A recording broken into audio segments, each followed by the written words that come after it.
Yes. All right, here we go. So just briefly, Common Land is a not-for-profit. We work on system developing or system change of large-scale landscape restoration projects, bringing solutions at a landscape scale on biodiversity, climate change, regen ag, and revitalizing communities. So we also work with a methodology which I'll share a little bit on. So we're actually on a mission to transform degraded landscapes into thriving ecosystems and communities. And we do that based on business cases and also aligned with international policies, such as the United Nations Decade on Ecosystem Restoration.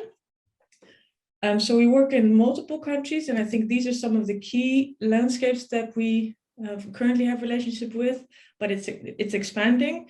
And so here you see some of our key partners, such as Weiland. I also saw Lotte dialing in the Netherlands, but also in India, working with local partners, and with, as you see on the lower end, some regenerative businesses that help sort of drive the local economy for landscape restoration.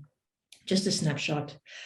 So I think what people know us for is this 4 returns, 3 zones, 20 years framework, which sort of helps as a, to think landscape. So can you think in multiple values instead of natural capital only or financial capital only? And can you look at zoning beyond the natural zone and the economic zone? So the combined zone actually breaks it open, where we can look at more regenerative land use systems, such as agroforestry, regenerative agriculture, food forests, you name it. So it's really breaking also our thinking of economic or nature.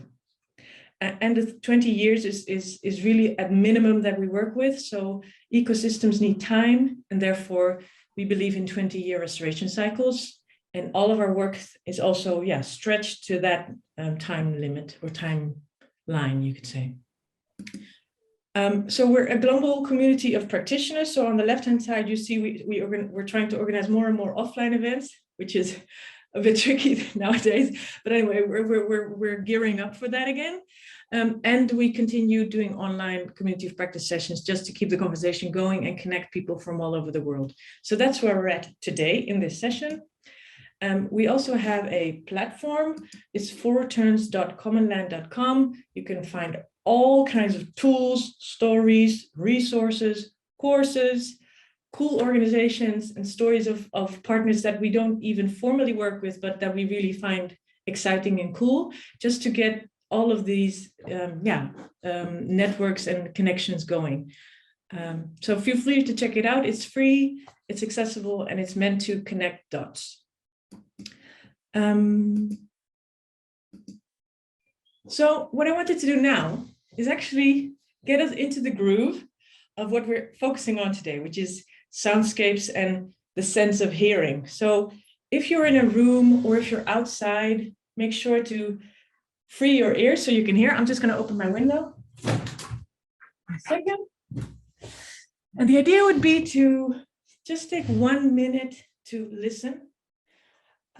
Just listen, and then we'll have a brief reflection on that, and then we can continue the conversation. So here we go. You have 1 minute. All right. And now I first wanted to just do a quick round of what everybody heard. Tijn, what did you hear? Well, good morning, Willemijn. I heard beautiful bird songs, and I heard I have some goats in the garden, so I heard them eating some grass, and in the background I heard some dogs barking. And it's really, in general, really peaceful. I live on an island, so it's quite quiet and peaceful, and a lot of birds chirping, and hearing the leaves moving through the air. So that's what I've heard. Sounds like a great morning symphony. Yeah. I love the goats, though. I don't think anybody else had goats. So who else wants to share?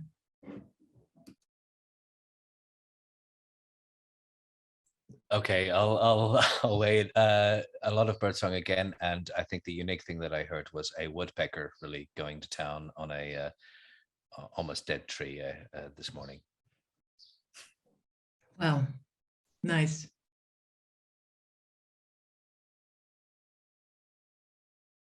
I heard some starlings having their morning coffee. They're just chatting always. And I heard some cars driving, so I think people going to work, I'm guessing. Nadine, what did you hear? Well, I'm walking, I'm on my way to work, to the office. So I'm walking on a construction site. So I had a lot of different sounds of that. But what I really liked is just people cycling by and like the nice chats and laughter on a sunny morning. Nice. So that makes me happy. Yeah. Nice. Good. So thanks. Is there anybody else wants to share? All right. So I actually liked it because it's nice to listen use different kind of sense really consciously. So thanks for moving with us on that. Without further ado, I would like to introduce our speaker of today. I'll share my screen just a wee bit. Oh, and here we go. So I would like to introduce Mike Edwards. He's the co-founder of Sound Matters.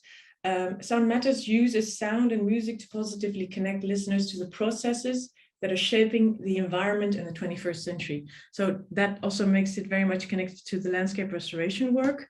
And actually, Mike has worked with Astrid Vargas. She's also a well-known ambassador, I would say, of Alvalol in Spain, one of the landscapes we collaborate with.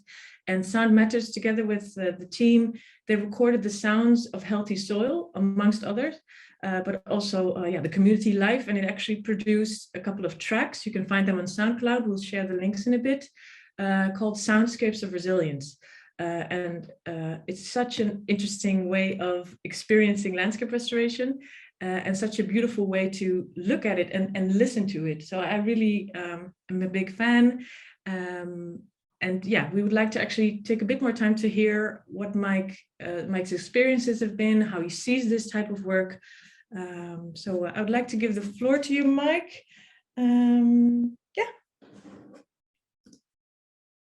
we go. Are you ready, Mike?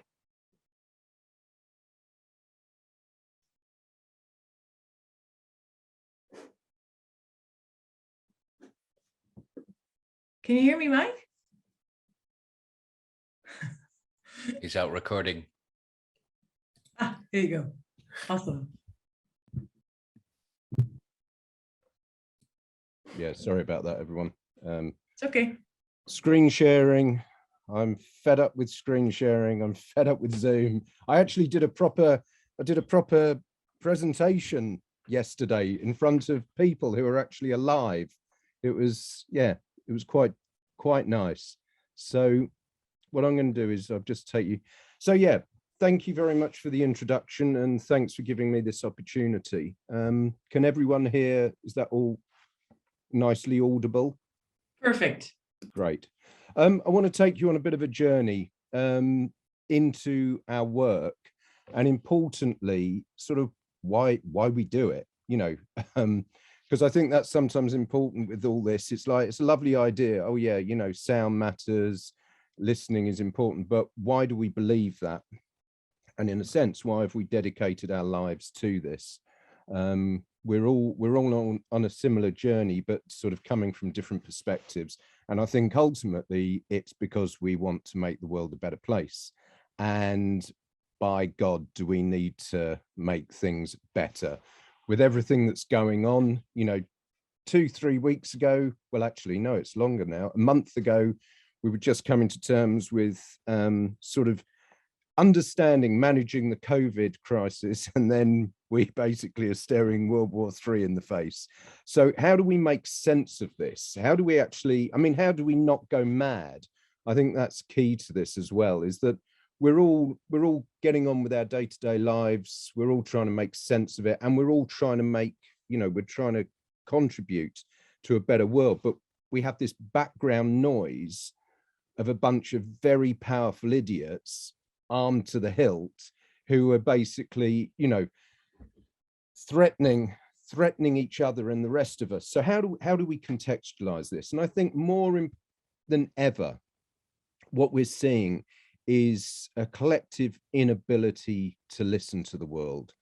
We're existing sort of almost in a sense of muteness. There's a philosopher called Hartmut Rosa, German philosopher, who talks about the importance of resonating the world with the world to create meaning, sort of empathy and happiness. And I think what we're seeing is that complete inability to listen. So how do we change that? How do we become active listeners? So the aim of this talk is to explore how sound and listening can support efforts to create cultural change. And that's the sort of change that is needed if we're to address issues such as climate change, biodiversity loss, and conflicts such as those that we're seeing in Syria, Yemen, and more recently in Ukraine. We need a fundamental shift in the way we relate to the world. And this change cannot be achieved through science and technology alone. It requires the dirt and mess, the filth that is our lives. And we shy away from that fact, but we're all slightly messed up people living in a slightly messed up world. And the only way we can really relate is therefore through art. Art is key to making sense of this world. And through that, we create beauty, we create an aesthetic. And having started sort of in the science field, I'm becoming more and more aware that while science and technology are fundamental to helping us get out of these crises, to actually understand the crisis and to build a connection to them, we need art now more than ever. So what does that, in a sense, what does that actually mean? We need to sense the world anew. And I have to say, I've spent much of my life struggling with the fact that we seem as a species to have such a limited tool set for sensing the world. I often sit there and think, surely there's more than this. And of course, that's when you start drinking or taking drugs, because it's like, oh yeah, this is exciting. This is a new way of engaging. So, but how can we do that without having to descend into that sort of, drug hazed mess? And we're probably all finding at the moment with the lockdowns and everything that we have perhaps had a few more glasses of wine that we should have done. But I think it's key is like, how do we sense differently? And I like the idea of, or Vandana Shiva talks of these sort of monocultures of the mind. And it's true, we're sort of creating these barren sort of wastelands in our heads. And we interact with the world more and more just through screens. And if you think most of your day will be spent interacting by looking at a flat surface, which will reflect many of your hopes and fears. And that is key, is like, how do we actually get out there and touch the land? It was interesting to hear a few of you when you were reflecting on your listening experience, was that you were outside, you were hearing the more than human world as well as the human world. And that is absolutely crucial, that we start to connect. And I think why sound appeals to me is, in fact, it's a relatively underutilized way of sensing the world. Yes, we have ears and most of us can hear, but even if we have hearing issues, we can still sense vibrations, and that's through sound. Sound touches us directly, and in that sense, it's absolutely key. And again, someone mentioned the woodpecker earlier. The fact that woodpecker drumming on that piece of wood is creating sound waves which are literally touching you, they're caressing you. And that's why, for me, sound is so crucial. Now, a lot of people are focusing on climate change. And we, in a lot of our work, I suppose we are trying to address the climate change or climate crisis. And I've been working on climate change. My PhD was actually in the links between climate change and human security in small island states in Southwest Pacific. And so I've worked a lot in climate change, and I have a few issues with the way we're constructing the threat. I think a key part of this is we separate the climate crisis out from the context in which it should be sort of explored. And I think that separation is one of the reasons we seem incapable of actually addressing it, because climate change is simply a manifestation of this profound separation we have with the more than human world. And, you know, if we're to believe the dominant narratives that somehow net zero is going to change everything, then we're falling into the dominant narratives which want us to believe that just by changing our technology and living in some eco-modern dreamland, we're going to address these crises. It's a load of rubbish. Yeah, net zero is great, but if you don't change the power structures, you don't change the capitalist underpinnings of the system, you're just going to get a quieter world, which we can still destroy. So we have to be so careful that we contextualize all these crises. And, you know, that's something that Common Land does exceptionally well through its focus on landscape restoration. It's like, it's not just addressing single crises, it's addressing multiple crises. And of course, the Anthropocene. We've all heard of the Anthropocene. Everyone's talking about the Anthropocene. This new geological epoch dating from the sort of commencement of significant human impact on Earth's geology and ecosystems. You know, it's absolutely fundamental in a way to how we're constructing environmental threats. And it started with this, it didn't start, but this sort of graphic by Rockstrom et al. Made people start to realize that there are these limits, these planetary boundaries. Now, God knows why it's taken so long for us to realize that, oh yeah, if we keep exploiting the resources in the way we are, then there might be some biophysical limits, you know, but let's do some research. And it's like, yep, that's true. We are completely screwing the planet, but it's kind of like we've lost the ability just to sense that. We've lost the ability. If I think about my own life, when I was growing up in this village, the dawn chorus was profound. The diversity of species was amazing. And one would lie there in bed listening to this cacophony of voices from the more than human world. And now when I wake up, I might hear the odd crow, the odd starling, and the odd pigeon. So we know deep down, we know inside, we do not need science to prove what we know. Or most of us know as soon as we calm down, sit down and listen. So we engage with the narratives of the Anthropocene. It's important because it wakes people up to the reality of what we're doing. But we have problems with the way the sort of idea is constructed. And that's because it sanctifies a separation. And so increasingly our work and the work we do in some, you know, sound and listening is about challenging received wisdom on the Anthropocene.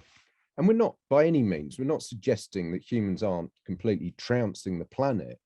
But this idea that it's a human epoch, again, separates us from this more than human world. And it's this separation which underpins all of the crises we're facing.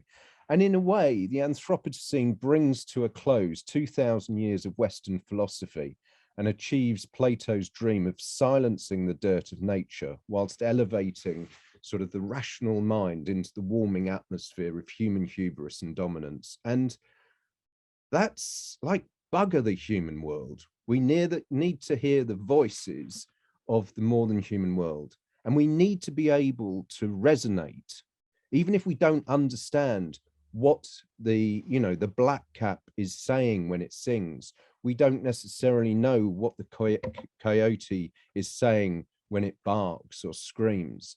We need to resonate. We need to understand that that is a form of communication which we're shutting off. So we try to change these dominant narratives by situating ourselves in this soundscape, because we're not the only species making a noise. And if we can listen to the geophony, the sounds of the earth, and the biophony, the sounds of the more than human world, or nature in this sense, we can form an intimacy, we can form a deep connection, and that will ultimately lead, in our opinion, to ultimate security. So that's by way of introduction, why we're interested in sound and listening.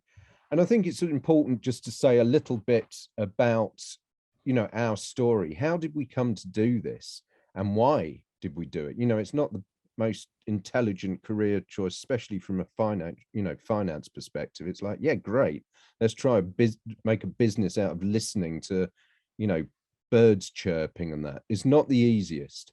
So where did we start? So Harry is, as some of you will know, you will have met Harry, or at least know him from his amazing musical creations, Soundscapes of Resilience EP, mainly down to Harry. He an incredibly talented musician, 18 years of experience working with some BBC, Sony, EMI, Roland, Novation, and bands such as Jamiroquai.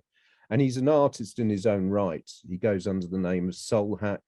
And it was because we were in a band together that we started to explore, you know, how potentially could we link our love of sound and music into something sort of potentially more worthwhile. I've got a little video that I normally play if it's a live performance, but I'm afraid the sound quality when you do it like this won't work, but I can share with you the link. So I'll just skip past this. And then from my perspective, so we've been very clever. I always say it's like, so Harry's chief sound officer and I'm chief listening officer. It only took us best part of a year to work this out. It's like, yes, we've achieved something. We've got titles for ourselves.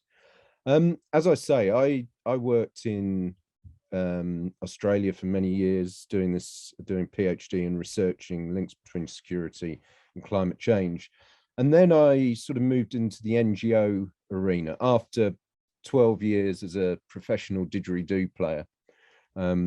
I was lucky enough to work with lots of Aboriginal communities. And in a sense, that's where my interest in listening came from, but I'll say that in a minute. But I've worked with, probably the most important position I held was as climate change advisor to the elders. So this was Kofi Annan, President Jimmy Carter, Gru Harlan Brundtland, Mary Robinson, Richard Branson, people like that. And I provided them with sort of expert advice on climate change in the run up to COP21. But where my sort of fascination really started with the sound listening stuff was with Aboriginal communities, because the only way they managed to survive for the 40 to 60,000 years that they've been on that continent was through a profound sense of connection. And if you think, I mean, Australia is a pretty inhospitable environment, especially now with some of the impacts of climate change and climate variability. But even before that, you know, to survive in the central desert, you've got to have a pretty close connection to the land to find water, to find food. And they largely did this through, as I say, a profound connection. And that was based around listening to the land, listening to the voices of the modern human world, and creating stories and narratives around that connection. So 40 to 60,000 years based on listening. So a shared dream to use sound and listening led us to, yeah, the formation of Sound Matters. And basically what we're interested in doing is sharing this idea of sound and listening as a way to create sustainable and resilient futures. I'm just going to see if this will, no, it won't play. As I say, I can share with you. I'll see, it might do. Can you hear that? Our soundscape tells us so much about our environment. Each vibration conveys a message. Each sound tells a story. Are we listening?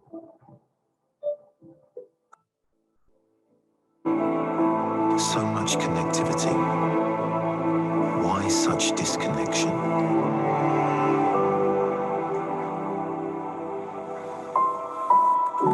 We're here to help you connect to what matters by using your ears.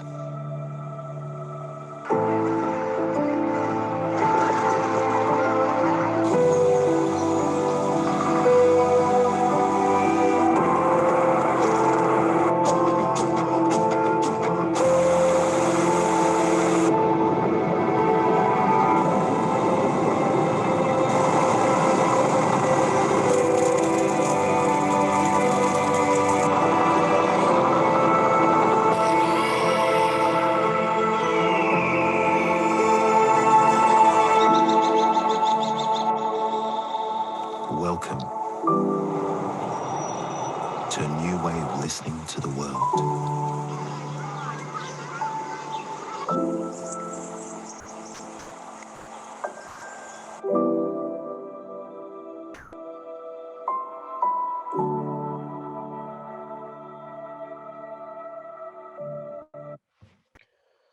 So basically that's where we start, you know, this idea that we do need to listen. And it was funny, I was out for a walk the other day and there's this lovely old railway line that runs through the countryside nearby, old steam trains. And I saw this sign and it was like, whoa, just imagine if we did stop, look and listen. But really we exist in a very visual culture and generally it's just stop, look. And just some facts that, I mean, they're almost meaningless without a context, but up till about 2010, just after 2010, 100 hours of YouTube videos were uploaded every minute. 6 billion hours of video watched every month on YouTube, and every 2 minutes, people in the US alone take more photographs than were made in the entire 19th century. And in 2012, we were taking 380 billion photographs a year. That's 1 trillion photos taken in 2014. So we do. And if you go into any shop and you look at the magazines, if you go on social media, it's, you know, Instagram, it's all visual. It's like, look at me, I'm in the gym. Look at me, what I've had for breakfast. You know, it's a very visual culture in which we exist. And that goes back many, many hundreds of years.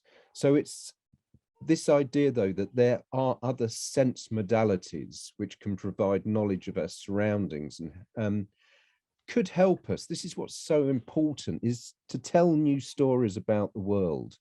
If you think about news stories, again, very visual. If you think about the 24/7 coverage of the Ukraine crisis, it's these images and heart-rending images of people suffering. But so we rely on that. We rely on those images to engage people and keep them engaged, sometimes for positive ends, but not always. There are other ways, as I say, there are other ways of sensing. And as I've said, it's this idea that we can be touched by sound, which is so very powerful. Now, this is coming on to more our soundscape restoration work. If you think about it, when you were listening earlier, one person mentioned that they were walking past a construction site. Now, that construction site creates sounds, creates vibrations that tell a story. So every process that is shaping the world has a soundscape attached to it. It's just whether or not we choose to listen to it. Now imagine if you could start to engage with the world or with those stories, but through the active process of listening.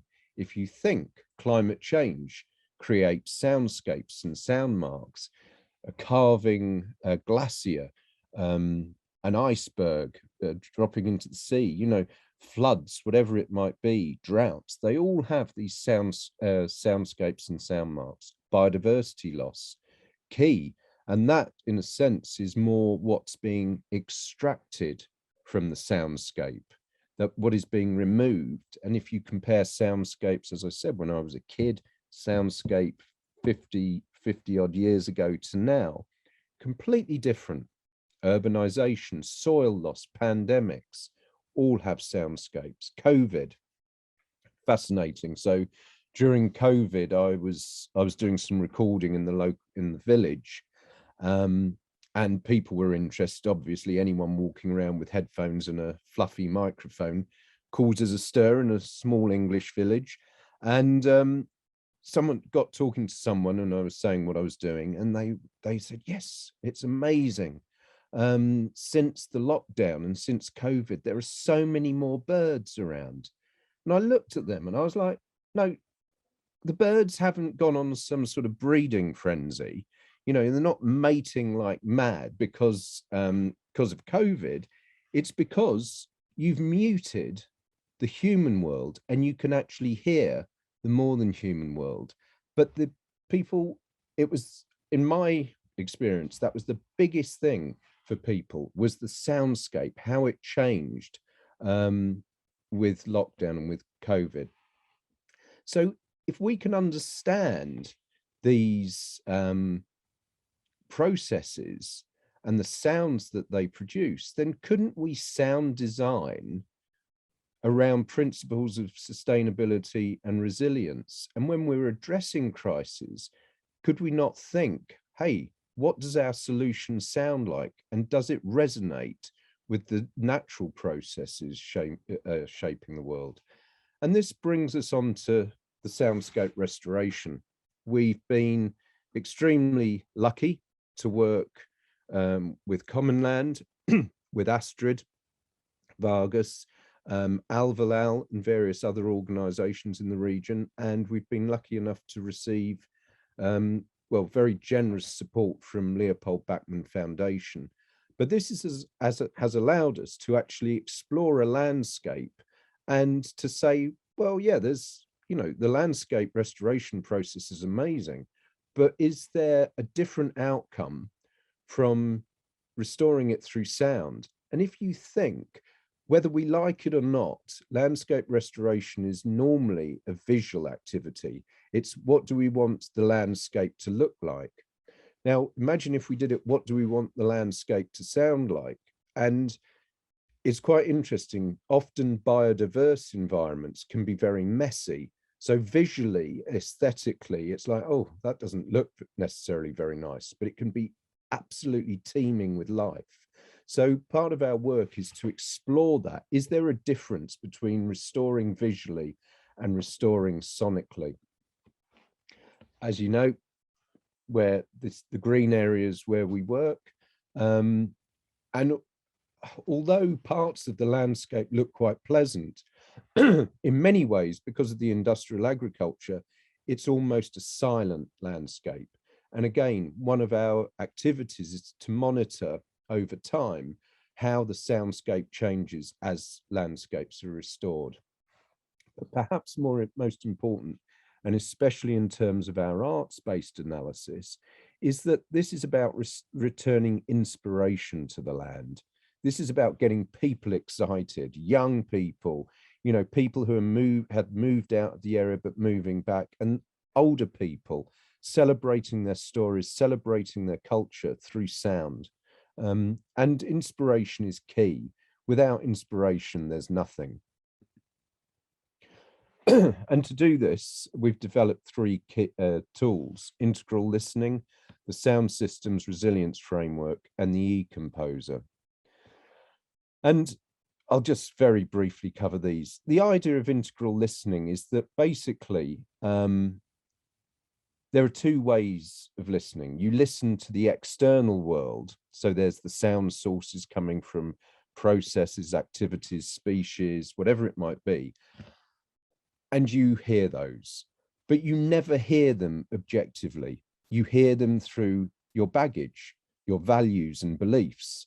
And that is absolutely key to this. And integral listening is all about, well, how can you potentially listen to the source of the sound? It's almost a meditative process. It's a mindfulness process, but trying to stop that judgment and analysis before you've actually been impacted by the sound. And I think this is absolutely key to so much of what's going on in the world. We're not listening to one another. No one really listened to Putin's fears of an expanding NATO. NATO just went on expanding. But if one had truly listened, and if Boris Johnson had stopped taking money from rich oligarchs and precipitated Brexit, then that's maybe things would be different. But we need to be able to listen without those always our values and beliefs shaping what we're hearing. And every crisis that experienced is systemic. It means it's intimately connected. And by listening to the world, maybe we will understand those connections more. As I said with climate change is a mere manifestation, and it shouldn't be separated out of its context. And then we've built an actual framework for doing this. And this is a key part of our work, and what we want to develop is, can you create a tool where you can start to actually identify sounds of resilience, sounds of vulnerability, and how does that actually work? And what we're doing is around these three, I can't count, 5 key parameters. The balance, so being able to identify sound indicators of resilience and vulnerability, and trying to create a balance between those. Resonance, which sounds resonate with the landscape, which sounds resonate with processes shaping the planet. Dynamics, listening to the sonic dynamics of a region. And this can tell you about the dominant processes shaping that. And then harmonics, we all heard, I mean, it's a bit hackneyed, being in harmony with one's landscape. But if you actually do that from a sort of sound perspective, these harmonics can lead to emergent properties. And then fidelity, this is important. A high fidelity environment suggests a landscape where you can hear individual sounds.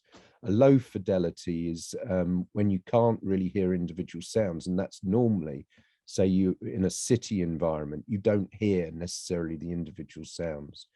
So we use those 5 parameters, and we've developed what we call an E-Composer, and this is where we actually take data from environmental processes and turn them into sort of MIDI. It's a way of turning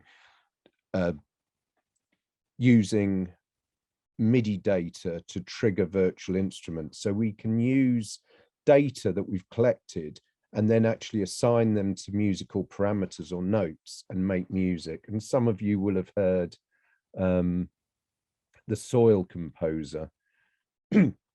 As I say, yeah, it incorporates a lot of our work from the integral listening perspective as well. But there's the E-Composer setup. So sensing, collecting data, this was a prototype. It's much more advanced now. And we've got a university in the UK that's providing us with proper monitoring stations, which we can collect data from in real time and then turn into music. And different parameters on the keyboard are assigned to different parameters, from like soil nutrient values, soil moisture, soil temperature, soil microbial activity. And this is the key. This is arts based. You know, it's dabbling in the science, but really it's creating an installation which hopefully will get people interested in soil. Because for a lot of people, soil isn't that fascinating. Although it's key to sustainable, resilient communities, it's not that exciting unless you love soil or you're a soil scientist. And I've got myself in trouble a few times by suggesting that soil isn't the most wonderful thing out there. But for the average person, soil isn't going to make their day, although they rely on it. So making it interesting, making people want to engage with it, making people want to touch it. As Emile Zola said, every day you should touch the soil to remind you that you're alive. And then something that's happened more recently is we're starting to explore the idea of sonic rewilding. And we've been commissioned to do a sound piece for a rewilding garden at Royal Chelsea Flower Show. And this could be game changing. The idea that, again, you rewild from a sonic perspective rather than a visual perspective. So I'm just going to wrap up with a few thoughts, because the importance of, you know, the arts-based research. So the key, I fundamentally believe, the key to solving the crisis we face is to create an aesthetic around them. Climate change is a result of our activities.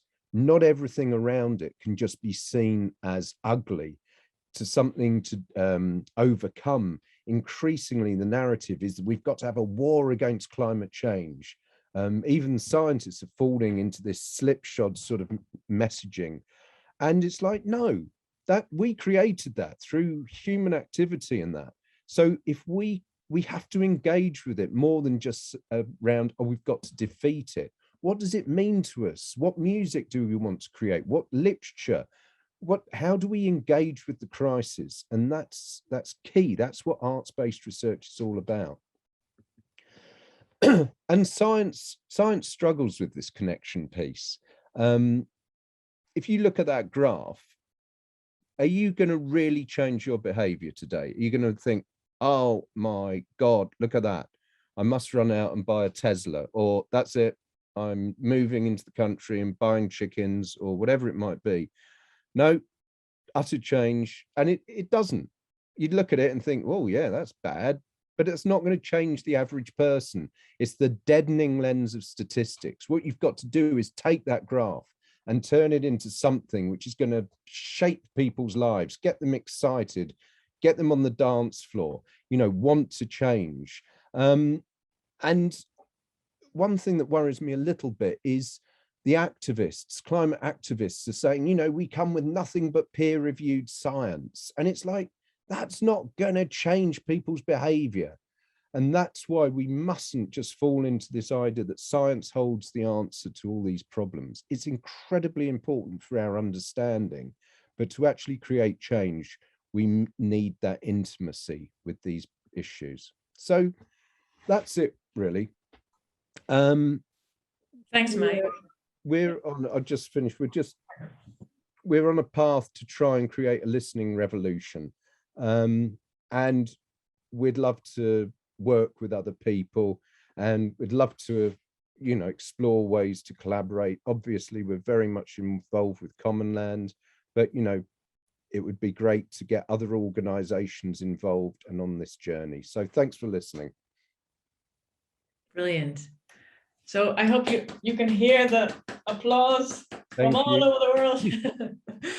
Thanks so much, Mike. I actually texted a colleague. I said, I can't stop listening to Mike, which is a good thing because it's about listening. So that I really appreciate the depth of your story.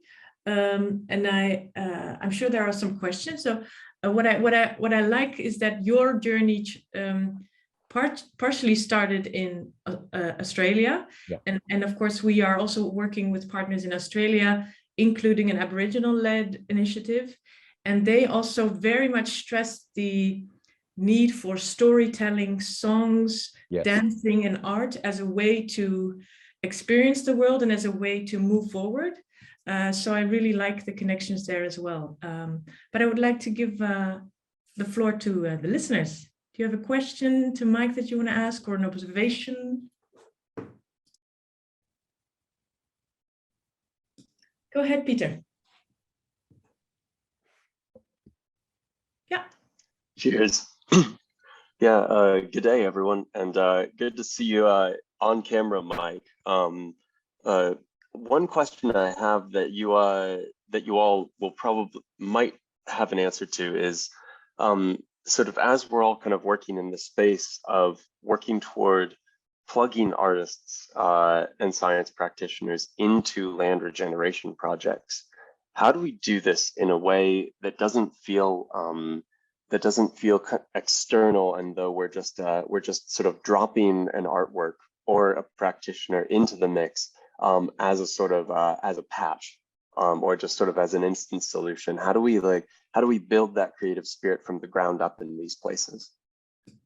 Yeah, that's a great question, and I think it comes down to education. Actually, I think it's going to take a bit of time, because I think you actually need people to be educated in this sort of proper interdisciplinary approach. Sadly, most interdisciplinary research just means, oh, let's get a chemist, a physicist, and a sociologist and an economist in the same room and hope for some great outcome. It doesn't happen, and that's what climate change research has been about for a long time. So I think it has to come around through education, but also funders. Funders need to start changing their approach as well. They've got to be bolder so that this sort of research doesn't sit on the outside, it becomes the mainstream. And there are some, there are some great examples of organizations, funders who are willing to do this. But I think that's key. And also it comes down to the organizations who are actually implementing this to take the risk and do it. Common Land is doing that through working with us. But so I don't think you can just expect it to happen, because otherwise you will get that situation. It's just like, oh yeah, we've got this project, let's get an artist in to interpret it.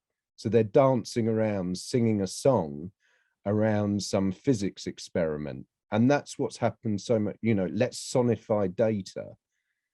But the story, the narrative has to change to make that powerful. And that's where the arts-based, getting people really into arts-based research is so key. And I suppose that's what I'm trying to do from an educational perspective, teaching students to start working like this. So yeah, I hope that answers. Good to see you, Peter. Could I maybe ask a slight follow-up to that? Let me see if I can gather my thoughts a bit.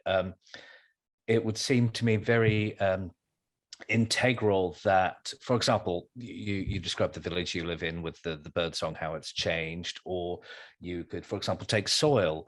What does soil sound like? To really find a community-based approach that you get these ambassadors on board, that people hear it for themselves, that you're pointing them towards the change in the sounds, in the landscape. They can hear what soil sounds like, or the cicadas, or what have you, whatever you would record, in order to widen kind of, the network of people who not see the importance, but literally hear the importance.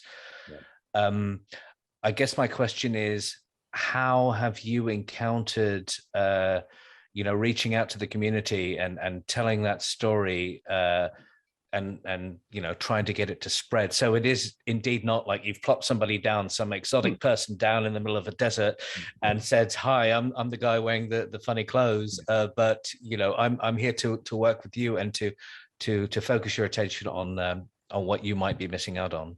Well, that again, great question, and so important in terms of making sure that you're not just planting yourself down in a community and saying, hey, we're here. We've worked around that very much actually through music. So working with local musicians, the EP, the Soundscapes of Resilience EP, was very much bringing local musicians in. And I suppose we were just facilitating that. And that automatically engaged people, because it's like, hey, we're hearing people creating music in this environment, and it sounds good, and wow, it's got a message. So the idea is now to do installations in, we've got a road show that this is what we're hoping to do this year, where we're literally going to go around to the villages, the towns, set up these installations, which won't really have we won't be involved. There will be these arts pieces where people can learn, read.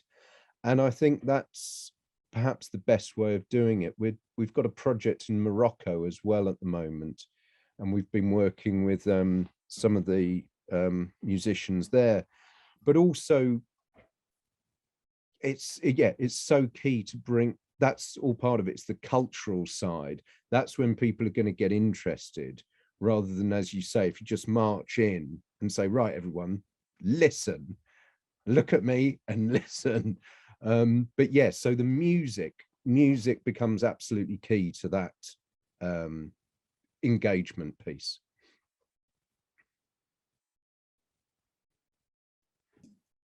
Nice. Thanks for that question, Alex. Anyone else? Go ahead. Yeah, thanks. Thanks a lot for this super interesting presentation. And I completely agree that the role of art and listening is essential, just as the role of science you mentioned. And I was wondering, could Soundscapes also bridge these two worlds? So for example, by linking sounds of species, or like linking sounds to species, for example, monitoring, or is that one of the objectives of Soundscapes? Yeah, 100%. In fact, I mean, that's probably bioacoustics more. And there's a lot of work, great work on that, where you literally are monitoring a landscape to see the species diversity, you know, the numbers, declines, rises in different species. So yes, that's acoustic ecology is a key part of this. I suppose where we differ slightly is, again, it's that we kind of feel we've got enough data there to act.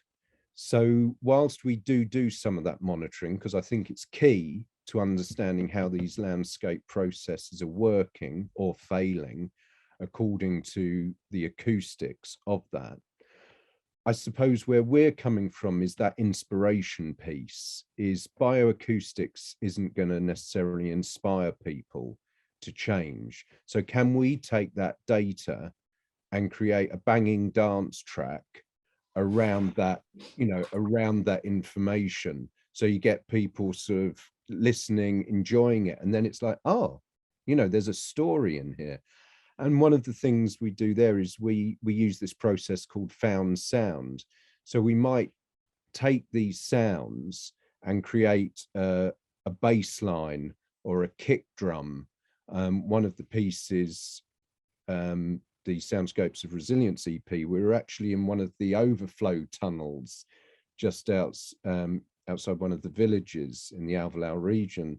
And we were literally smacking massive great stones into this tunnel and creating this amazing kick drum. And that became the drum that we used in the piece. So that's the inspiration bit, because there are people who are so much better than us, like say Chris Watson, you know, who's brilliant, you know, can record these species and everything so beautifully, and that can become a monitoring tool. But ours is very much, yeah, let's inspire people to take action. Yeah, thanks. Pleasure. Well, we have time for one last question.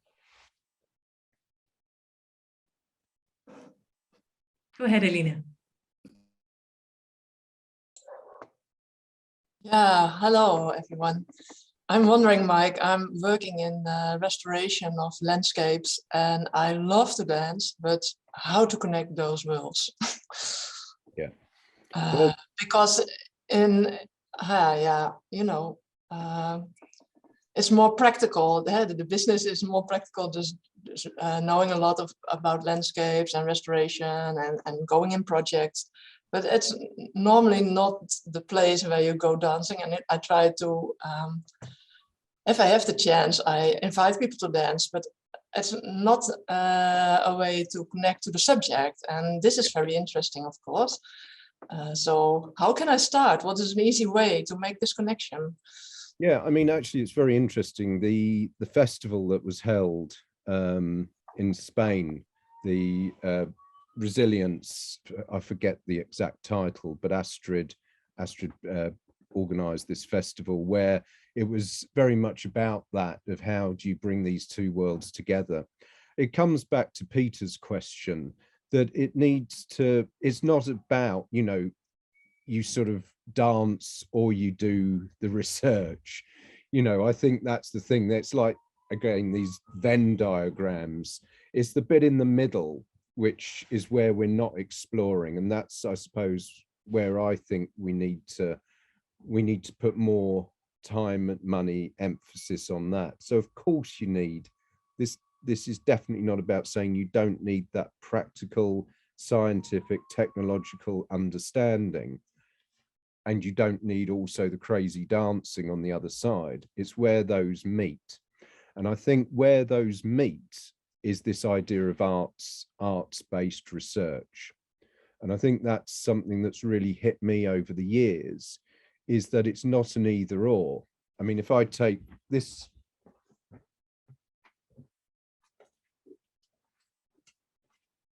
so this text is a fascinating one, Art and Ecology Now. It might be reading the wrong way, but there's so many examples of artists working with data, working with, you know, this sort of analysis. So it's about coming together and building the projects together. So exactly that, it would be you and I sitting down from our different perspectives and saying, okay, how can we integrate the two? What's happened traditionally is actually, what you're saying is so difficult, is you have a scientist and then you might bring an artist in. That doesn't work. It has to be from the beginning, the project sort of conceptualization, also then when you're looking for funding. So it's a fundamental shift. So it's almost impossible with our current thinking to sort of do what we need to do, if that makes sense. Yeah, I was wondering if I can do it myself also a bit. I mean, by knowing both worlds, yeah, how can I bring the dancing in the process, which is normally more practical? Yeah. Yeah, or the music or the exploring. So how can I bring in an artist way of process in the regular process without, yeah. I think it's also just because we can do it, like we can come together and bring all kind of other people in, but also what can I do to start smaller so I can bring it myself from my own experience from the dancing and my own experience from the practical thing. So how could I integrate it in myself, in my processes, which I do with farmers or other people?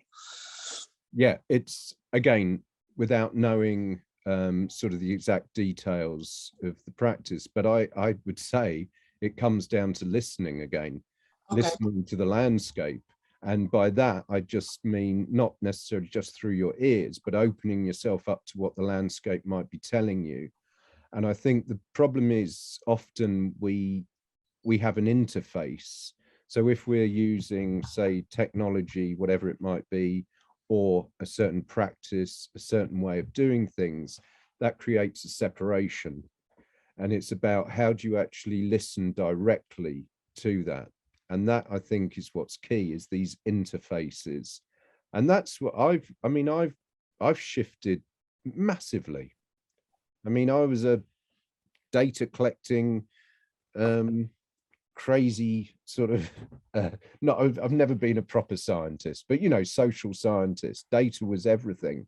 And then moving away from that. And that is because, I suppose, primarily working with Aboriginal people, where I was then had to work directly with the land and listen to what the land was telling me. And as a musician, as a didgeridoo performer, so much of what I was playing was directly what I had received from the land, and not in some esoteric, airy fairy way. It was more like, what process is doing? How can I replicate that? How can I make sense of that through a sound, through a rhythm pattern? So the same way with you with dance, it's like, well, what's shaping this? What is that? How does that move? What does, and then thank you. Now I get it. Yeah, thank you. Cool. Yeah. Great. Wow. I wanted to give you some space because I think it's a valuable conversation. A friend of mine, he's a comedian, and during the lockdown years, I mean, the cultural sector has been suffering for a long time with a lot of budget cuts, sort of seeing it as an extra, like a nice to have, instead of vital for our survival as human beings to understand our world. And he said, you know, at some point he got so frustrated that also artists are not part of the conversation of how we shape the future post-COVID. Yeah. So it's always like, indeed, an epidemiologist or a scientist. What should we do next? I mean, art has always shaped our human presence and our way of understanding the world. And why is that not part of shaping the future? So he said, you know, in the Netherlands, we paid billions of dollars for a painting of Rembrandt, which is good in itself. But then as like smaller artists, like a comedian, it's seen as, oh, you're funny, or wow, you made such a beautiful drawing. Good for you. Yeah. And I it's think an indulgence. The number of times we get people calling up, would you come and do this? Would you come and do that? And it's like, well, have you got a budget? What? You're an artist. You're a music. You need paying. What's wrong with you? You do this out of love. This is your, you know, it's an indulgent. But yeah, we're seeing this at the moment with university funding. The government said, right, it needs to be business, technology, science. So, you know, forget the classics, forget literature, anything arts, music based, funding's going. And it's like, if there were a time that we need art, you know, it's now. Yeah. Look at, I'll just shut up, but in Ukraine, just last week, the bombing, everything, there were a group of musicians who had gone into central Kyiv and were playing, and that image, that sound, it's like music. You know, you can bomb us to shit, but you won't stop our music. And that is what makes us human. Art is what makes us human. And that's what's going to get us out of this mess. Obviously not on its own. We need to be clever, but we have to embrace it. I agree. I couldn't agree more. I think that's a beautiful closing comment, Mike. And I appreciate you sticking around for a bit longer. Thanks for joining. I will make sure to send the recordings. If you have an idea about a community practice session for the next round, we're always open for suggestions. We have some topics lined up, but it's a co-creative process. So thanks again, Mike, for taking time. Thank you. I know you're pretty busy. Thanks all for listening, and take care. Keep on listening. Brilliant. Thanks everyone for being here. Cheers. Bye. Thank you. Thank you. Bye-bye. Okay. Bye-bye. Thanks a lot, Mike. Cheers. That's all. Cheers, Peter.